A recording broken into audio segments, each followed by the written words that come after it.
വിഴിഞ്ഞം തുറമുഖ ഉദ്ഘാടനത്തിൽ പ്രധാനമന്ത്രിയുടെ രാഷ്ട്രീയ പ്രസംഗത്തിനൊപ്പം തന്നെ ചർച്ചയായ മറ്റൊരു വിഷയമാണ് അതിൻ്റെ വിവർത്തനം. എന്തായാലും വിവർത്തനം നടത്തിയ പള്ളിപ്പുറം ജയകുമാർ നമ്മോടൊപ്പം ചേരുന്നുണ്ട്. ഇത് ആദ്യ തവണയല്ല പ്രധാനമന്ത്രിക്ക് വിവർത്തനം ചെയ്യുന്നത്. ഇന്ന് എന്താണ് സംഭവിച്ചത്? ഇന്ന് പ്രധാനമന്ത്രിയുടെ ഓഫീസിൽ നിന്ന് എനിക്ക് സ്ക്രിപ്റ്റ് അദ്ദേഹം ഒരു ഷെഡ്യൂൾഡ് സ്ക്രിപ്റ്റ് തന്നിരുന്നു. പ്രധാനമന്ത്രി എത്തുന്നതിന് മുൻപ് അദ്ദേഹത്തിൻ്റെ SPGയിൽ ഉള്ളവർ പറഞ്ഞു, അദ്ദേഹം പല സ്ഥലങ്ങളിലും ഇത് കൂടാതെ കൂട്ടിച്ചേർത്ത് പറയുന്നുണ്ട്, അപ്പോൾ അതൊന്ന് ശ്രദ്ധിക്കണം എന്ന് പറഞ്ഞു. എനിക്ക് ഇതിനു മുമ്പും അങ്ങനെ ഉണ്ടായിട്ടുണ്ട്, ഞാനത് ചെയ്തിട്ടുണ്ട്. പക്ഷേ എങ്കിൽ എനിക്ക് ഇന്ന് അവിടെ ഒരു ടെക്നിക്കലി ഉണ്ടായ ഒരു പ്രശ്നം എന്ന് പറയുന്നത്, ഞാൻ നിന്ന പോഡിയത്തിനടുത്ത് വച്ചിരുന്ന ഔട്ട്പുട്ട് ഓഡിയോ നന്നായിട്ട് നമുക്ക് ശ്രദ്ധയോടെ കേൾക്കാൻ പറ്റുന്നതായിരുന്നില്ല. അപ്പോൾ ഞാൻ എൻ്റെ സ്ക്രിപ്റ്റ് ഫോളോ ചെയ്തു. അദ്ദേഹം പല സ്ഥലത്തും കൂട്ടിച്ചേർത്ത് പറഞ്ഞു. എങ്കിൽ ഈ ഒരു സ്ഥലത്ത് അദ്ദേഹം പറഞ്ഞ ആ ഒരു സ്ഥലത്ത് ഞാൻ അത് അദ്ദേഹം പറഞ്ഞത് വ്യക്തമായി എനിക്ക് കേൾക്കാൻ പറ്റിയില്ല. അതാണ് എൻ്റെ യാഥാർത്ഥ്യം.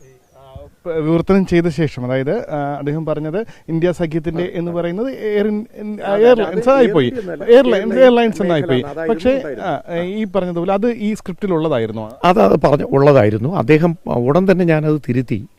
പിന്നെ അത് അങ്ങനെയല്ല, ഒരു ക്ഷമാപണം നടത്തി ഇതാണ് എന്ന് പറയാൻ ശ്രമിക്കുന്നതിനിടയിൽ മോദിജി ചിരിച്ചുകൊണ്ട് അടുത്ത ഭാഗത്തിലേക്ക് കടന്നു. അതുകൊണ്ട് എനിക്ക് പിന്നെ അതിനെ ഇടയ്ക്ക് കയറി ഇടപെടാൻ കഴിഞ്ഞില്ല. ബാക്കി തുടർന്ന് ഞാൻ അവസാനം വരെയും നന്നായിട്ട് ട്രാൻസ്ലേറ്റ് ചെയ്തു. ചിരിച്ച സമയത്ത് അതായത് മനസ്സിലായി, തെറ്റായി മനസ്സിലായി.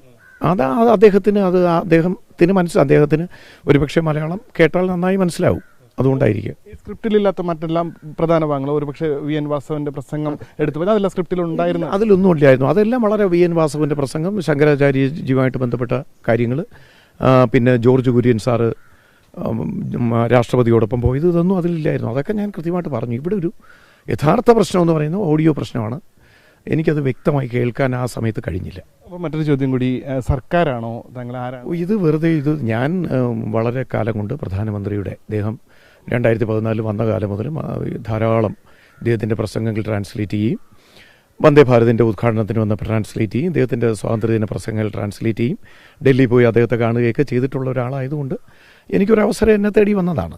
സർക്കാരാണോ നിർദ്ദേശം നൽകുക? സർക്കാർ കളക്ടറേറ്റിൽ നിന്ന് അവർക്ക് നമ്പർ കൊടുത്തു, അങ്ങനെ അവർ വിളിച്ചു, അതേ ഉള്ളൂ. അപ്പോൾ അവർ ആരും ഇതിനകത്ത് ഇൻവോൾവ് അല്ല. അപ്പം ഒരു രാഷ്ട്രീയം പറയുന്നത് അതിനകത്ത് രാഷ്ട്രീയം എന്താണ് താങ്കൾ? അല്ല, എനിക്ക് വേറെ പ്രശ്നമില്ല. ഞാൻ 5 വയസ്സ് മുതൽ BJPയുടെ അനുഭവിയാണ്. സർക്കാർ സർവീസിലായിരുന്നതുകൊണ്ട് ഞാൻ പരസ്യമായ പ്രവർത്തനം ഇല്ലെങ്കിലും ഞാൻ വ്യക്തമായി BJP അനുഭവം, റിട്ടയർഡ് ആയതിനു ശേഷം വ്യക്തമായ രാഷ്ട്രീയ ചായ്വുള്ള ആളാണ്. മോദിജിയുടെ ആരാധകനാണ്. അതാണ് എൻ്റെ ഒരു പ്രധാന കാര്യം. അതുകൊണ്ടാണ് ഞാനിതിന്, അല്ലാതെ ഇതിനകത്തൊരു വലിയ സാമ്പത്തിക ഇതൊന്നും ഉള്ളത് കൊണ്ടല്ല, അദ്ദേഹത്തെ ഒന്ന് കാണാനും അദ്ദേഹത്തോടൊപ്പം വേദി പങ്കെടുക്കാനുള്ള ഒരു വേദി എന്നുള്ള നിലയിലാണ് ഇതിൽ പങ്കെടുത്തത്. എങ്കിലും ഒരു രാഷ്ട്ര നേതാവിൻ്റെ ഒരു പ്രസംഗത്തിന് ഒരു തെറ്റ് വരുത്താൻ പാടില്ല. അത് വിശ്വസിക്കുന്ന ആളാണ് ഞാൻ.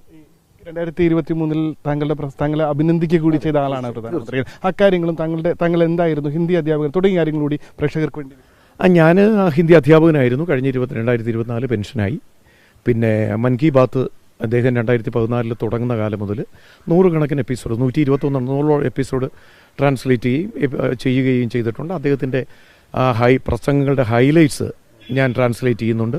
സ്വാതന്ത്ര്യദിന പ്രസംഗങ്ങൾ വർഷം കണക്കിന് പല പ്രാവശ്യവും ചെയ്തിട്ടുണ്ട്. അപ്പോൾ അക്കാര്യത്തിൽ എനിക്കൊരു നന്നായി, അല്ല അതിപ്പോൾ എനിക്കത് ഇവരാരും കരുതുന്നത് പോലെ ഒരു രാഷ്ട്രീയം കൊണ്ട്, അത് എനിക്ക് തോന്നുന്നു ഒരു പക്ഷേ രാഷ്ട്രീയം കാര്യം പറഞ്ഞതുകൊണ്ടാവാം അതിനകത്തൊരു രാഷ്ട്രീയ നേതാക്കളുടെ ചില വിമർശനങ്ങളുണ്ട്, ചില ട്രോളുകളും വരുന്നുണ്ട്. അതിലെന്തെങ്കിലും പ്രതികരണം? അതിപ്പോൾ എല്ലാവർക്കും നമ്മുടെ സ്വതന്ത്ര രാഷ്ട്രമാണല്ലോ, അവർക്കൊരു അഭിപ്രായം പറയാനുള്ള സ്വാതന്ത്ര്യമുണ്ട്. അതിനെ അത്തരത്തിൽ കാണുന്നു, അത്രേ ഉള്ളൂ. ഞാനിപ്പോൾ മാധ്യമങ്ങൾക്ക് ഒരു ബൈറ്റ് കൊടുക്കാൻ തന്നെ തീരുമാനിച്ചത് എല്ലാ മാധ്യമങ്ങളോടും, നമ്മുടെ എല്ലാ മാധ്യമ സുഹൃത്തുക്കളും അഭിപ്രായം ചോദിച്ചു. കാരണം ഞാൻ എൻ്റെ ക്ലാരിഫിക്കേഷൻ പറഞ്ഞില്ലെങ്കിൽ അവർ ചിന്തിക്കുന്ന രാഷ്ട്രീയപരമായ കാരണമാണ് ഇതിനെന്ന് ഉണ്ടാവും. എന്തായാലും ഇനിയും ഒരു അവസരം ലഭിച്ചാൽ തീർച്ചയായും ഞാനിത് പിന്മാറുന്നില്ല.